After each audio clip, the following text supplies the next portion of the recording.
Hi everyone, I'm Dat Boy and I watched the Thunderbolts and I just want to make a video on the movie itself. Maybe treat this as a review, a discussion, or whatever, I don't know. I just want to make this video for me and my channel as well. So let's do it. Let's start off by talking about the good stuff that this movie did right. And then we will talk about the not so good stuff. And then we give our overall remark. So, a few things that I think are interesting about the Thunderbolts. First of all, it's very relatable.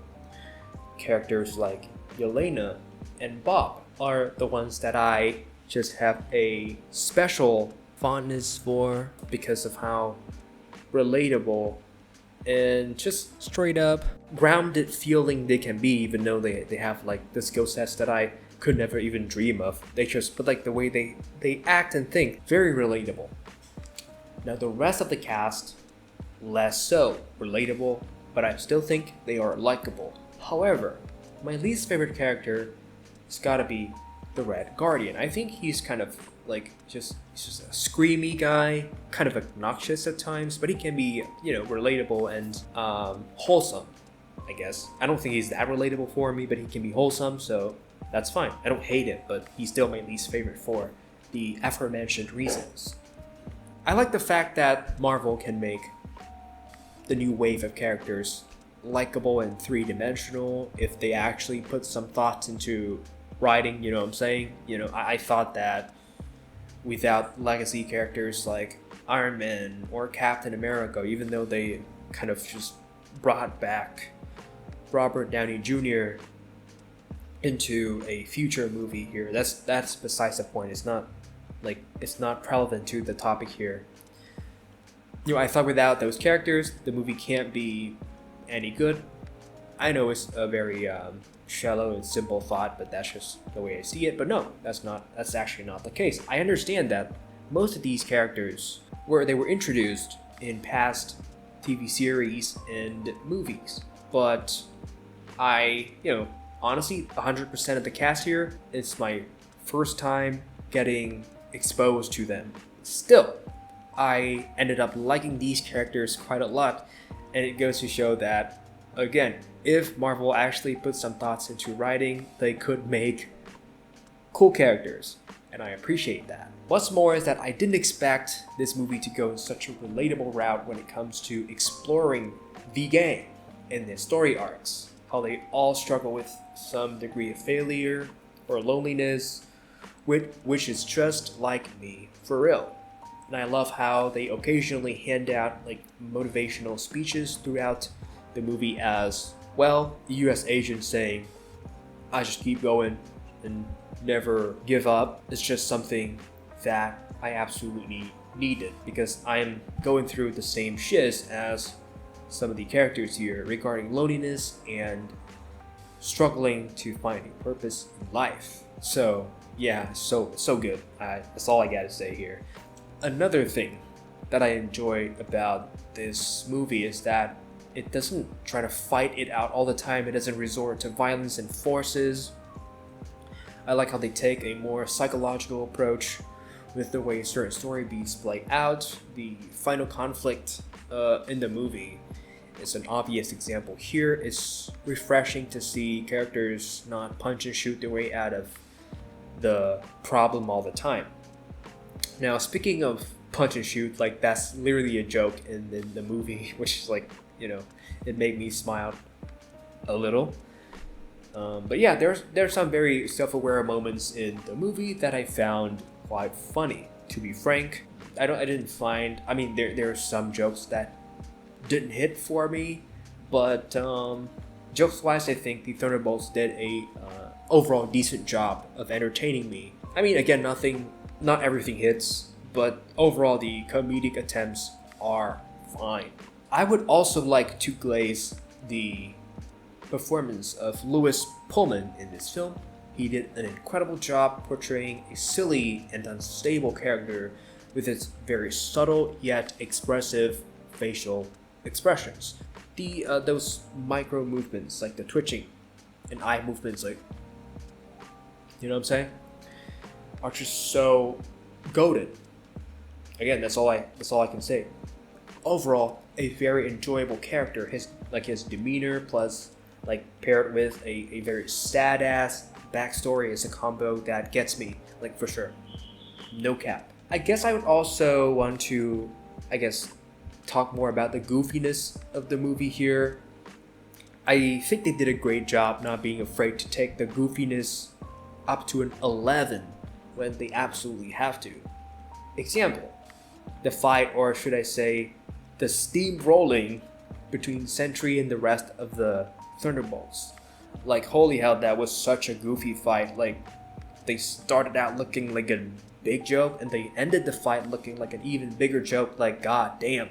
Especially that bit featuring Bucky taking his jacket off, looking all badass, trying to deal in some DPS, only for his ass to get whooped and his metal arm ripped off of him. That's just so funny. And the way they retreated, that was comedy gold right there. You know, that's so freaking corny and goofy, and oh my god, bro. I cannot believe they actually intended for it to happen. But yeah, it's also very thematically fitting as well, because the Thunderbolts supposed to be like some sort of like underperforming losers. I use this term like very loosely here because for the lack of a better term, but again, very thematically fitting, and I enjoyed that. So those are the key standout things that I could think of right now. But when it comes to like the audio, I had no issues. When it comes to like the shots in the movie, like the visuals, I mostly have no issues. The action scenes are well shot, so cool, I guess. And all those like kind of stuff, you know, all the criteria you can touch on when it comes to reviewing a movie, I didn't have any issues with, even though some cannot, you know, some aspects aren't quite perfect, but I don't care. I'm not judgy, I'm not nitpicky, I'm not a turbo loser who is permanently online or terminally online.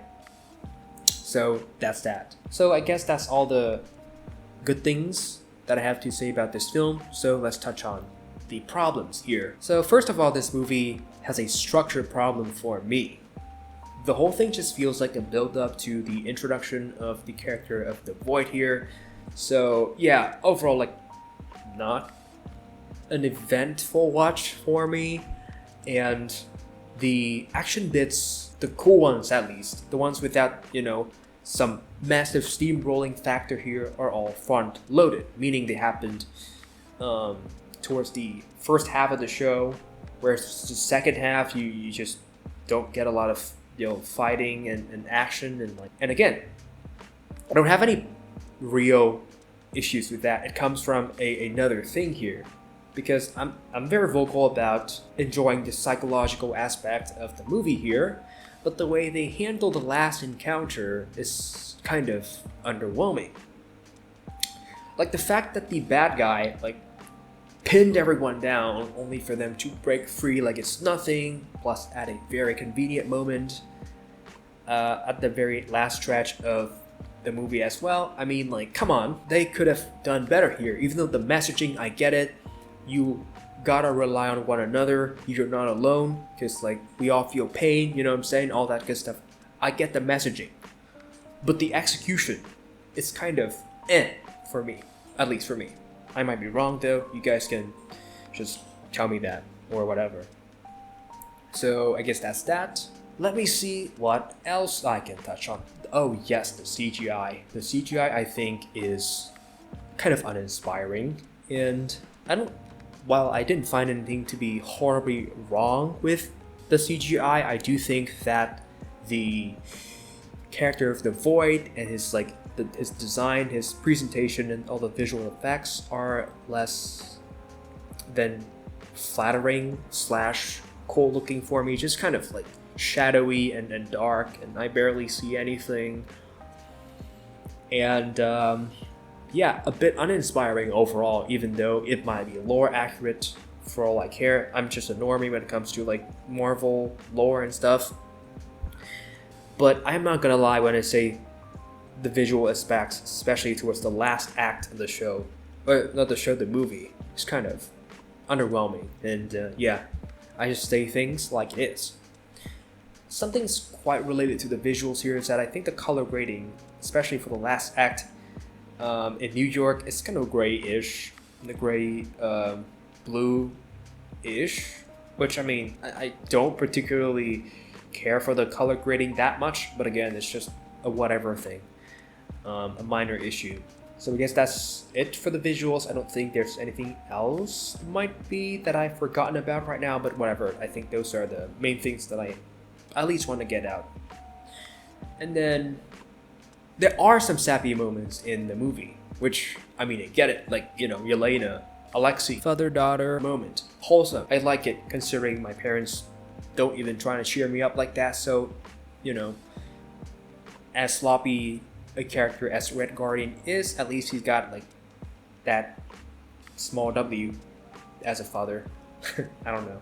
What do I know about anything, right? But yeah, some sappy moments that I just didn't enjoy a whole ton. I think like it made sense overall, but it's still sappy. The moments are sappy. Me, when I see a sappy moment in a superhero movie, I'm like, okay, great. I'm gonna have to sit through it. Again, minor issue, but yeah, I just want to mention it here. I think there's one last thing, yes sir, there's one last thing, which is the character of Miss DeFontaine, which I think she is kind of a weirdly inconsistent character, because on the one hand, she's so pressed to clean out every last evidence of her dirty work when pressed by the court. On the other hand, she's like, oh, my assistant is super unloyal. She's feeding information to a congressman that might be able to put me in jail. And you know what? I'm not gonna do anything about it. I trust that you will come to your senses later. You know what? That's inconsistency to me. Like if you're that powerful in the first place, like probably just straight up do not care about, you know, getting rid of the evidence, you know what I'm saying? But the only reason why I could see it happen is because they wanted the assistant to press the kill switch. You know, that's probably it. And the character overall is likable, I would say, but that certain inconsistency about her I just cannot overlook. I don't know, it's kind of weird. But yeah, I think that's everything I wanted to talk about regarding this movie. Just, you know, some overall, like, some minor issues there, and just kind of running out of steam and momentum towards the end of the movie, making it front-loaded dopamine and adrenaline experience, and towards the end it's kind of like underwhelming. But the movie is so relatable. I didn't expect a superhero movie to be that relatable and hit close to home like that, you know. So very solid film.